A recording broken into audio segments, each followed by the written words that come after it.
ये चुनाव नहीं लड़ पाएंगे तो जाहिर तौर पर पार्टी इफेक्ट होगी, वोट बैंक काफी ज्यादा इफेक्ट होगा और इसीलिए बीजेपी ने ये रणनीति बना ली है कि जो भी नेता यहाँ पर मजबूत नजर आ रहा है उसके खिलाफ ईडी को आप लगा दीजिए।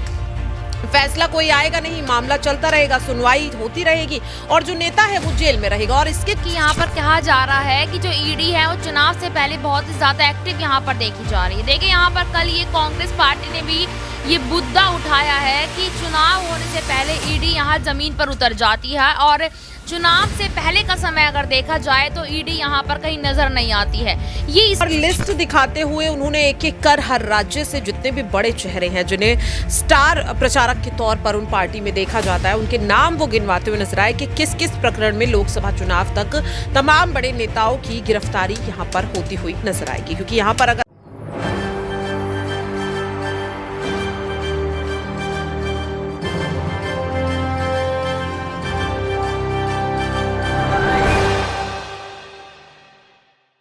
नमस्कार, मैं दौलत शर्मा और आप देखना शुरू कर चुके हैं SPN9 न्यूज़। और लगातार ये बड़ा सवाल चुनावों के समीप खड़ा हो रहा है कि जहां चुनाव हैं वहां ईडी अपने एक्शन लगातार ले रही है। और खासकर यहां पर देखा जाए तो जो विपक्षी लोग हैं, जो विपक्षी सरकार के लोग हैं, खासकर उनके ऊपर ईडी का एक्शन लगातार यहां पर होता हुआ नजर आ रहा है। आपको बता दें कि क्या ईडी इन चुनावों को प्रभावित कर सकती है, क्या आगे आने वाले लोकसभा चुनावों को भी ईडी यहां प्रभावित कर सकती है। लगातार ये सवाल यहां पर कांग्रेस और इंडिया अलायंस के अन्य घटक दल लगातार यहां पर उठा रहे हैं। और हमने देखा भी कि किस तरीके से दिल्ली में, राजस्थान में और अब छत्तीसगढ़ में हम देख रहे हैं कि किस तरीके से ईडी यहां पर अपना चक्रव्यूह लगातार फैला रही है। लगातार यहां पर विपक्ष के जो नेता हैं वो इसके घेरे में आ रहे हैं। हमने दिल्ली में देखा आम आदमी पार्टी के नेता यहाँ पर संजय सिंह, मनीष सिसोदिया और तो और यहाँ पर अरविंद केजरीवाल के ऊपर भी अब ईडी अपना एक्शन लेने को तैयार है। क्योंकि ईडी के समन का जवाब यहाँ पर अरविंद केजरीवाल ने तो दिया, लेकिन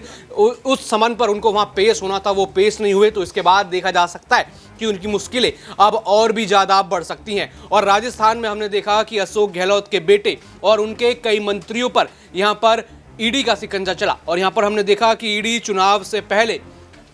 बहुत ज़्यादा एक्शन यहाँ पर लेती हुई नजर आ रही है। और लगातार विपक्ष यही सवाल उठा रहा है कि आखिर चुनाव से पहले ही ईडी इतने एक्शन में क्यों दिखाई दे रही है, और इससे पहले ईडी कहां पर थी, और इससे पहले भाजपा के नेता भ्रष्टाचार के मुद्दे क्यों नहीं उठा रहे थे, और इससे पहले जब भ्रष्टाचार के मुद्दे थे तो आखिर केंद्र सरकार ने इसके ऊपर एक्शन क्यों नहीं लिया। और देखा जाए तो यहाँ पर कई लोग ऐसे भी हैं जो भाजपा से जुड़े हुए हैं लेकिन उनके ऊपर ईडी का एक्शन नहीं है। उनके ऊपर ईडी ना तो नोटिस जारी करती है ना ही कोई समन जारी करती है। तो देखा जाए तो सीधे सीधे प्रहार यहाँ पर विपक्षों के ऊपर हो रहा है। और इस समय हम न्यूज़ रूम में मौजूद हैं, यहाँ पर हमारे साथ हमारे कई साथी मौजूद हैं और उनसे सवाल करेंगे कि आखिर ईडी चुनाव से पहले एक्शन में क्यों आई है और ईडी को रोकने की बात भी यहाँ पर की जा रही है। यहाँ पर कांग्रेस कह रही है कि चुनाव प्रभावित जो है ईडी की वजह से हो रहे हैं क्योंकि विपक्षी नेता ईडी के दफ्तरों के चक्कर काट रहे हैं और यहाँ पर उनको चुनाव में प्रचार करने का मौका नहीं मिल रहा। यहाँ पर नेहा हमारे साथ मौजूद हैं, उनसे सवाल करेंगे।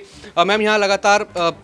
बात की जा रही है कि ईडी जो है चुनाव से पहले ही एक्टिव है, तो आप इस पूरे प्रकरण को किस तरीके से देखते हैं?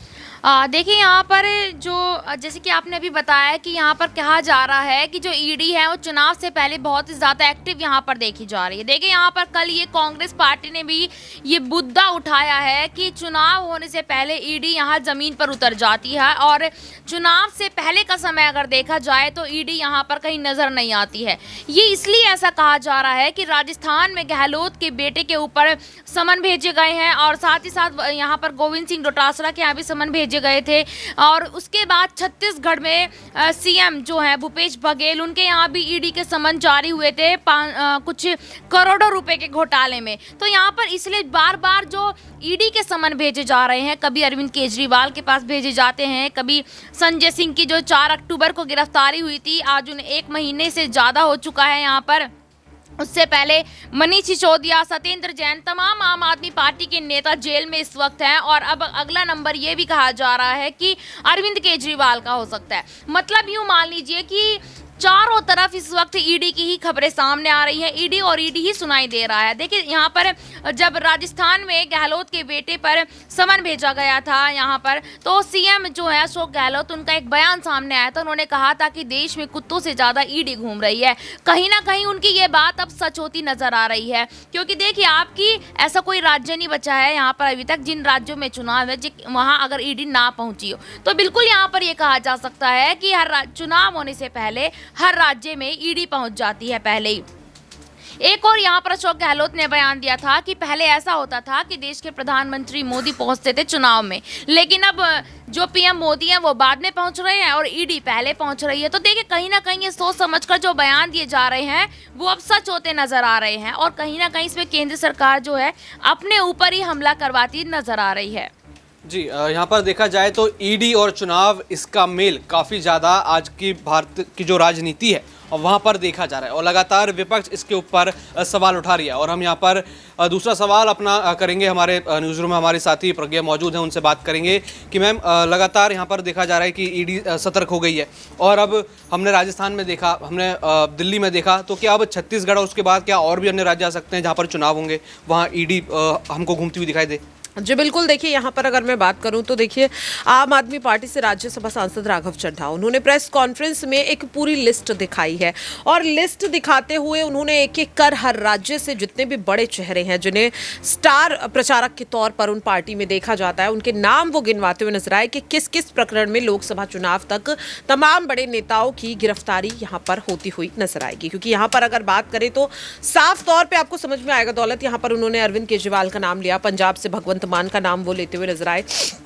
महाराष्ट्र से उन्होंने संजय राउत का नाम लिया, यहाँ पर छत्तीसगढ़ से भूपेश बघेल का नाम लेते हुए नजर आए। अगर यहाँ पर हम बात करें तो राजस्थान में उन्होंने गोविंद सिंह डोटासरा का नाम लिया था, और ऐसे ही वो अगर बात करें तो बिहार और झारखंड में भी कई बड़े नेताओं का नाम लेते हुए नजर आए। तो राघव चड्ढा का साफ तौर पर कहना यही है कि आप हैरान मत होइए अगर अरविंद केजरीवाल को यहाँ पर नोटिस जारी किया जा रहा है, आप हैरान मत होइए अगर संजय राउत को नोटिस जारी किया जाता है, उन्हें जेल में रखा जाता है। ऐसा और भी कई बड़े नेताओं को देखा जाएगा, क्योंकि बीजेपी समझ चुकी है कि जितने भी बड़े नेता हैं अगर वो प्रचार के लिए नहीं रहेंगे, चुनाव नहीं लड़ पाएंगे, तो जाहिर तौर पर पार्टी इफेक्ट होगी, वोट बैंक काफी ज्यादा इफेक्ट होगा। और इसीलिए बीजेपी ने ये रणनीति बना ली है कि जो भी नेता यहाँ पर मजबूत नजर आ रहा है उसके खिलाफ ईडी को आप लगा दीजिए,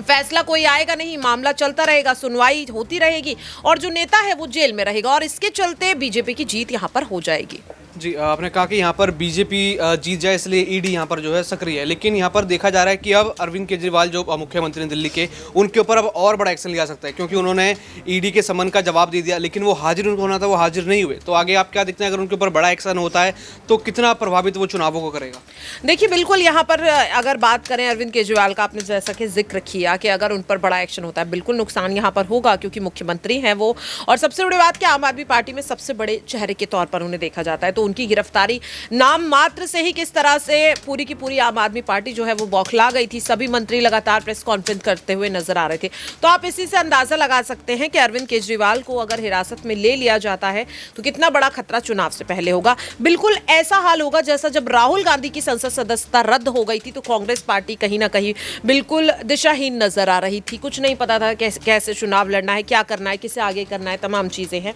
लेकिन उम्मीद यही है कि शायद यहाँ पर जो विपक्ष दावा कर रहा है कि चाहे ईडी सीबीआई की कोई भी कार्रवाई हो, जो भी यहाँ पर एक्शन लिया जाए, छापेमारी हो, तमाम चीज़ें हो, लेकिन जनता समझ चुकी है कि किस मुद्दे पर उन्हें वोट देना है और कौन यहाँ पर वाकई में जनता के मुद्दों को उठाने का काम यहाँ पर करेगा, और उसी के आधार पर वोट भी देती हुई जनता नजर आएगी। बिल्कुल, यहाँ पर जहाँ देखा जा रहा था कि विपक्ष अब चुनावों पर फोकस करेगी, लेकिन यहाँ पर वो विकल्प ढूंढ रही है कि आखिरकार ईडी का जवाब कैसे दिया जाए और ईडी से किस तरीके से यहाँ पर बचा जाए, क्योंकि ईडी लगातार चुनाव से पहले जिस तरीके से विपक्ष के ऊपर जो संकट के बादल लगातार उनके ऊपर छा गए हैं, तो ऐसा देखा जा रहा है कि यहाँ पर विपक्ष लड़खड़ाता हुआ नजर आ रहा है। लेकिन इंडिया अलायंस के जो अन्य घटक दल हैं वो लगातार यहाँ पर प्रधानमंत्री नरेंद्र मोदी और बीजेपी के खिलाफ जुबानी जंग छेड़े हुए हैं, और लगातार यहाँ पर ईडी को लेकर भी कई बड़ी बात हो रही है कि ईडी को यहाँ पर रोका जाए, क्योंकि अगर ईडी यहाँ पर नहीं रुकती तो चुनाव प्रभावित होंगे और सिर्फ एक ही विकल्प जो है जनता के पास रह जाएगा, और जिसकी तैयारी लगातार लगातार यहाँ पर